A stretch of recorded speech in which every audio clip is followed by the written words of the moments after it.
To understand what someone feels, realize what they try to hide from themselves. Nikola Tesla whispered these words to a young engineer before he died in 1943. But that phrase wasn't just philosophy, it was a warning. The body trembled on the cold laboratory floor. Blood dripped down Marcus's fingers as he clutched his chest, trying to breathe. The lamp above flickered in an irregular rhythm, as if the very electric air around him was reacting to his agony. No one knew Marcus was there. No one would come to save him. And the worst part, he knew exactly who had done it. 2 hours earlier, Marcus was sitting in the meeting room of Tesla Corp Energy, the company that had inherited the Serbian inventor's technological legacy. He was just a maintenance technician, invisible to executives, despised by senior engineers. But Marcus had something none of them had: full access to the secret files left behind by Tesla, documents that were never published, projects that humanity was not yet ready to discover. That afternoon, Marcus discovered something impossible.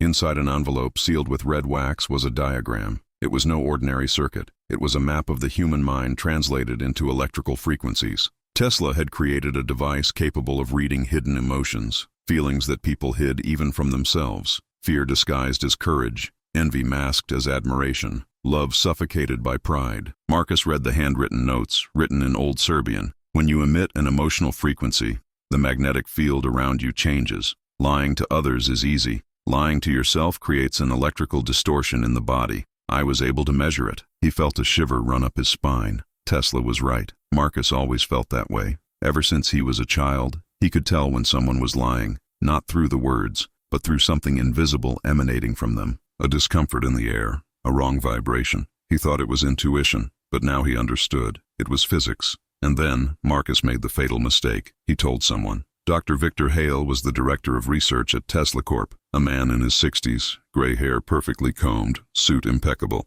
He always treated Marcus with cold cordiality, the kind of kindness that doesn't hide contempt. But when Marcus showed the diagram, something changed in Hale's eyes. "Are you sure no one else saw this?" Hale asked, holding the paper in both hands as if it were sacred. "Yes. It was locked in the restricted files room. I only managed to get in because you have access to places you shouldn't be," Hale added, smiling. But the smile didn't reach his eyes. "Marcus, do you understand what this means? It means Tesla was decades ahead of our time. It means it means absolute power." Hale interrupted, his voice low and clipped. "Imagine a world where no one can hide anything, where every hidden intention, every betrayal in thought, every repressed desire can be detected. Whoever controls this technology controls humanity." Marcus swallowed. He hadn't thought about it. He just wanted to understand. "I just wanted to prove that Tesla was a misunderstood genius." "I'm going to need you to show me where you found this," Hale said, already standing up. "Now." And that's how Marcus found himself walking through the empty halls of Tesla Corp at 10 at night, guiding the director to the files room. He must have felt it. He should have sensed the wrong vibe emanating from Hale.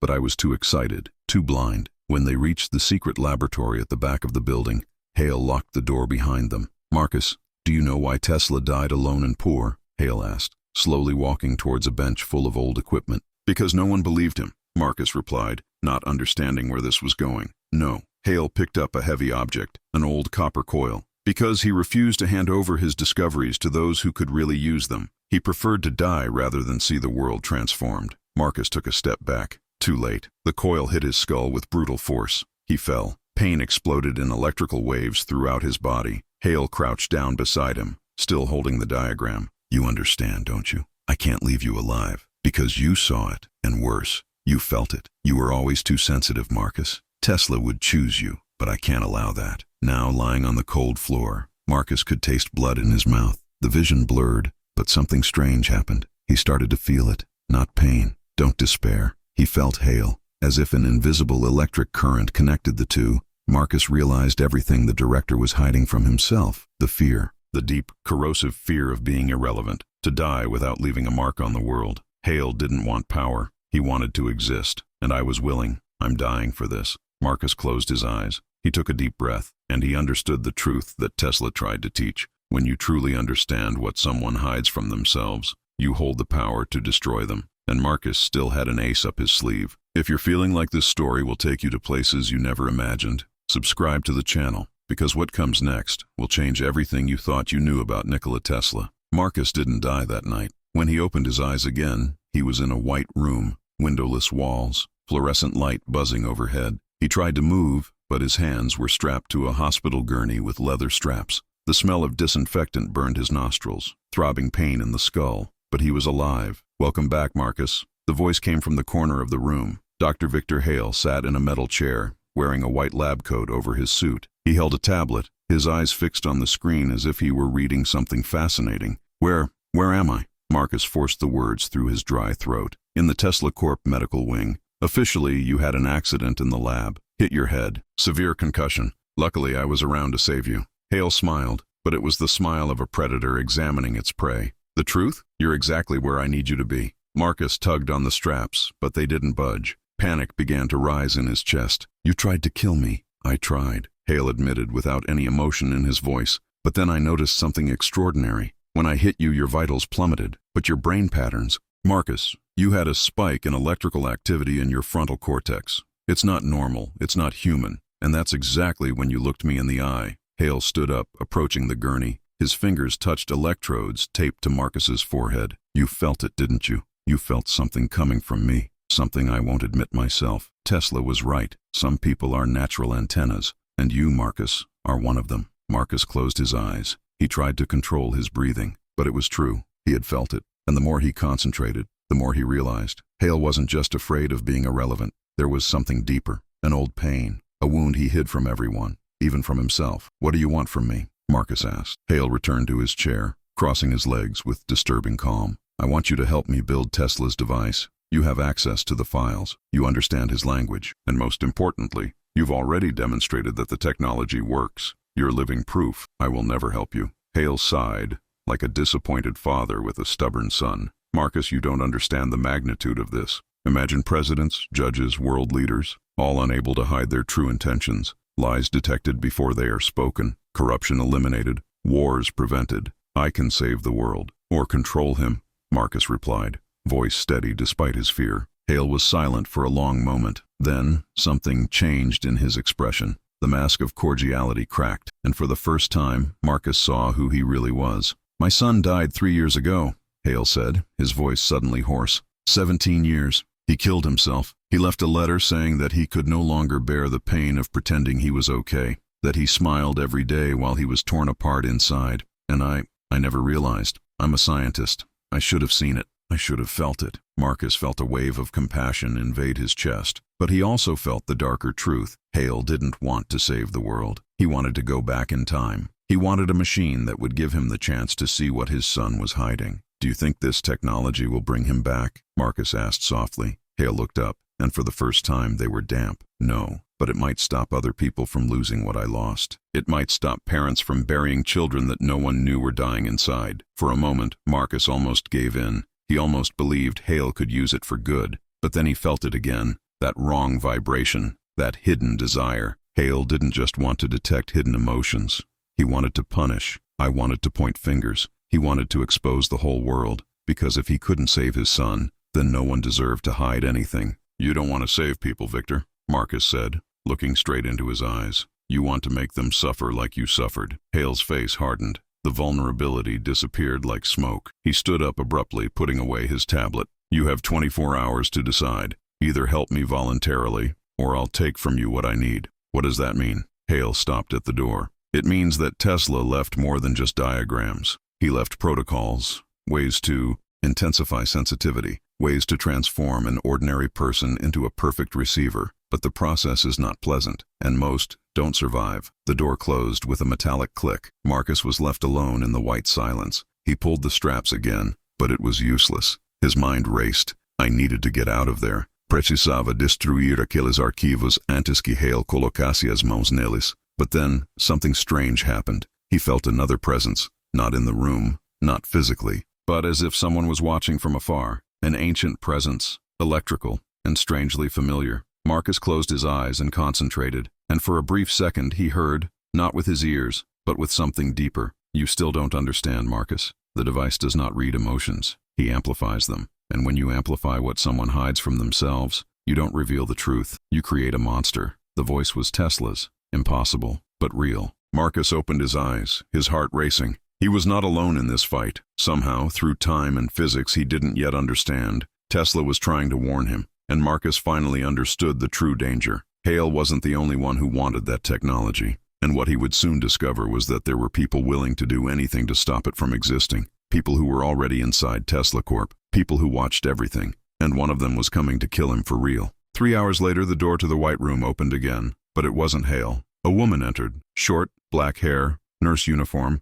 precise and silent movements. She didn't say anything. He just walked over to the gurney, checked the electrodes on Marcus's forehead, and injected something into the IV tube attached to his arm. Wait, what is that? Marcus tried to pull away, but the straps kept him still. The woman finally looked at him. His eyes were dark, deep, and held something Marcus recognized immediately. Knowledge. She knew more than she should have. Relax. It's just serum. You're dehydrated. She spoke with a soft but firm accent. My name is Elena, and if you want to get out of here alive, you're going to need to trust me. Why would I trust you? Elena didn't respond. Instead, she lightly touched Marcus's forehead, right where the electrodes were, and then he felt it, a chain, not electrical, but energetic, as if she had flipped an invisible switch inside him. And suddenly, Marcus realized, Elena was sensitive too. She also felt what others were hiding. You're just like me, he whispered. Not exactly. Elena began to carefully disconnect the electrodes. I was trained.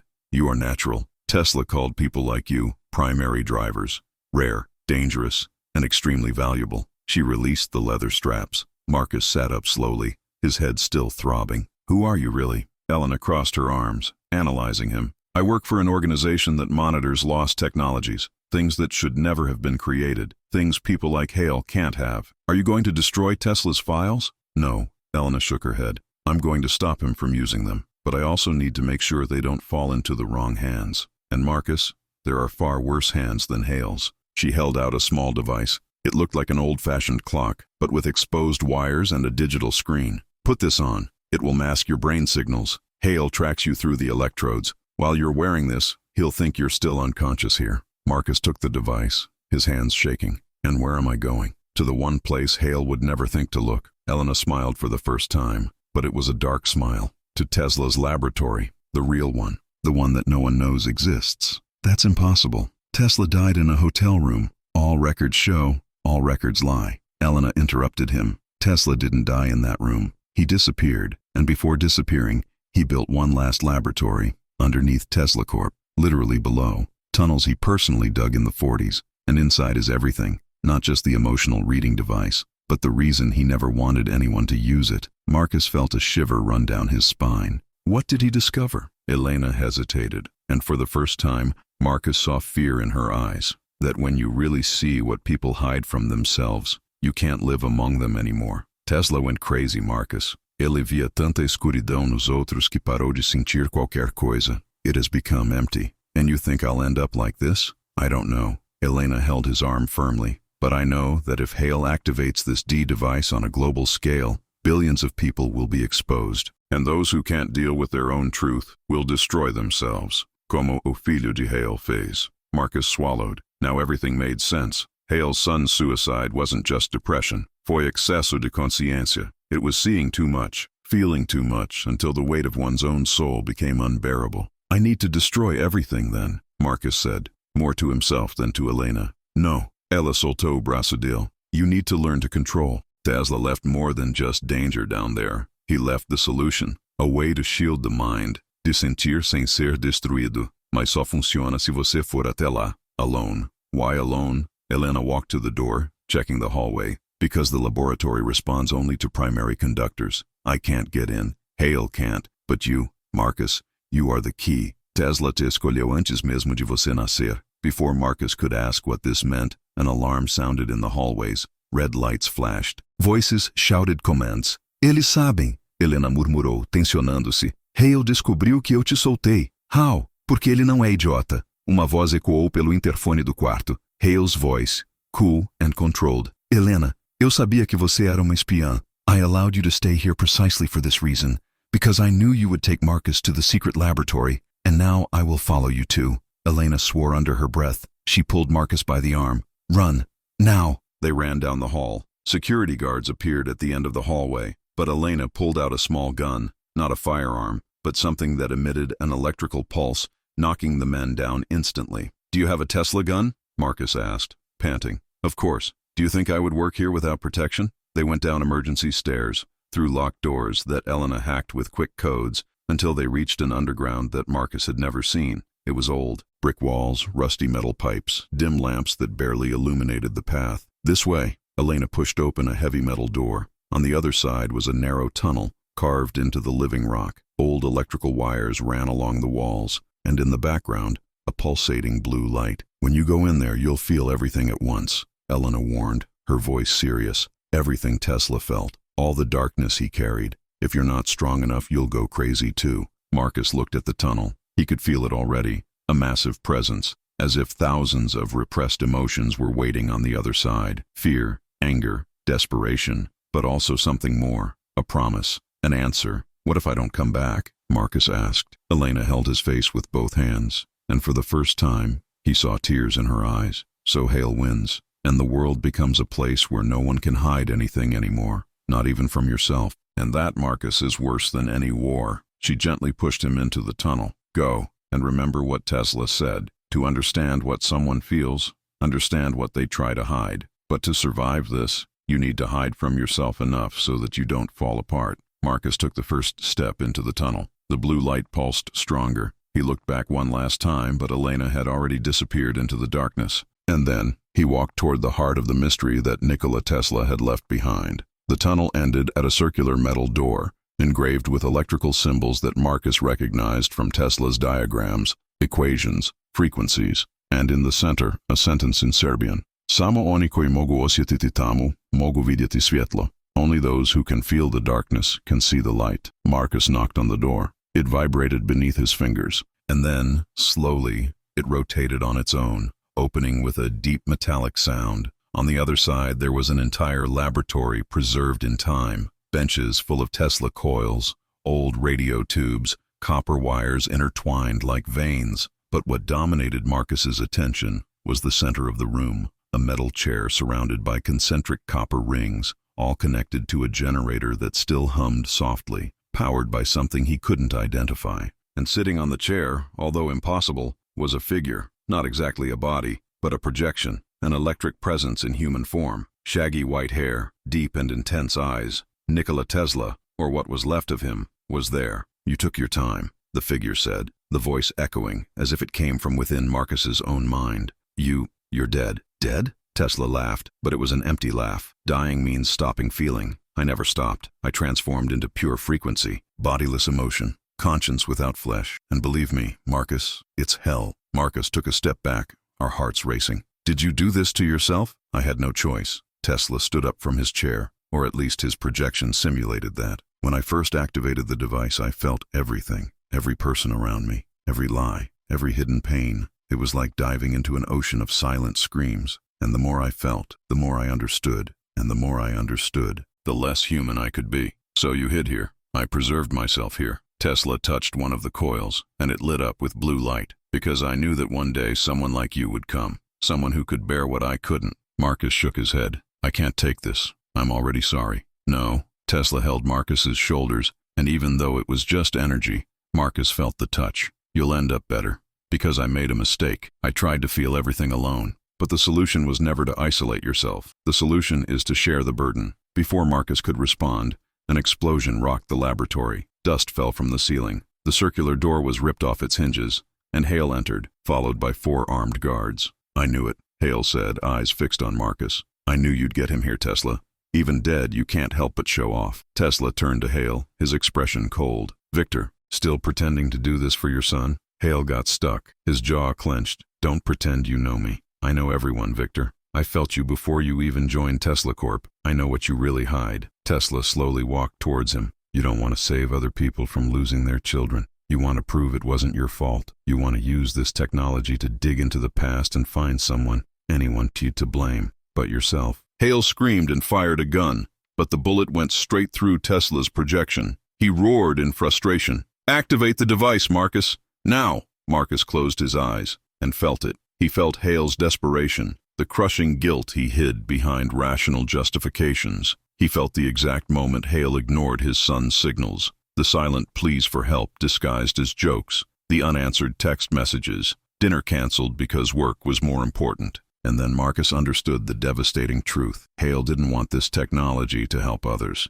He wanted to punish himself. He wanted to be exposed, because living with hidden guilt was worse than dying for the truth. "Turn on the device, Marcus," Tesla whispered, "but not on a global scale. Just call him. Let him feel what he's really hiding." Marcus sat on the metal chair. The copper rings began to rotate around him, emitting an increasing hum. He placed his hands on the controls and activated it. Blue light exploded in waves. And then, something invisible passed through the laboratory, a wave of pure emotional frequency that struck Hale like a bolt of lightning. He fell to his knees, screaming, not from physical pain, but something much worse. He was feeling everything he had hidden from himself, the naked and devastating truth. He didn't love his son. He loved the idea of having a child. He loved the status of being a father. But when the boy needed him most, Hale chose his ambitions. And now he was being forced to relive every moment he pretended not to see. "Stop, please," Hale begged, tears streaming down her face. "I can't take it." Marcus turned off the device.